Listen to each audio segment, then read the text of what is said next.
जय जय रघुवीर समर्थ. श्लोक. तये द्रौपदी कारणे लागवेगे, त्वरेने धावतो सर्व सांडूनि मागे. कळी लागे असा बौद्धमौनी, नुपेक्षी कदा देव भक्ताभिमानी. अर्थ. द्वापार युगात द्रौपदी संकटात सापडली असताना सर्व कार्ये सोडून श्रीहरी तिच्या मदतीसाठी त्वरित वेगाने धावला. कलियुगात भगवंताने मौन धारण करून संबोधी म्हणजे पूर्ण ज्ञान प्राप्त करण्याचा मार्ग मिळवला व बौद्ध होऊन त्याचा प्रसार सर्वत्र केला. त्याद्वारे आपल्या भक्तांचा उद्धार केला.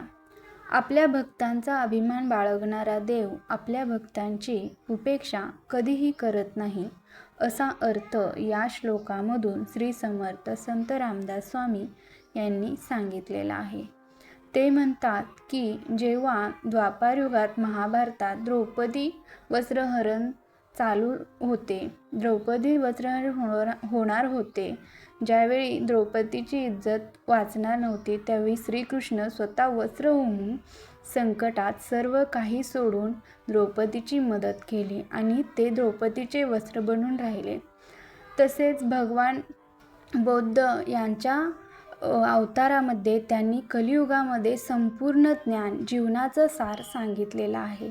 त्यामध्ये कलियुगामध्ये जे गौतम बुद्धांनी ज्ञान सांगितलेले आहे त्याचा उद्धार आपल्या भक्तांचा करण्यासाठी त्यांनी हे ज्ञान कलियुगामध्ये दिलेले आहे. असाच परमेश्वर सगळ्यांची काळजी घेतो. आपल्या भक्तांचा अभिमान बाळगणारा देव आपल्या भक्तांची कधीही उपेक्षा करत नाही. तो सदैव आपल्या भक्तांची काळजी घेतो.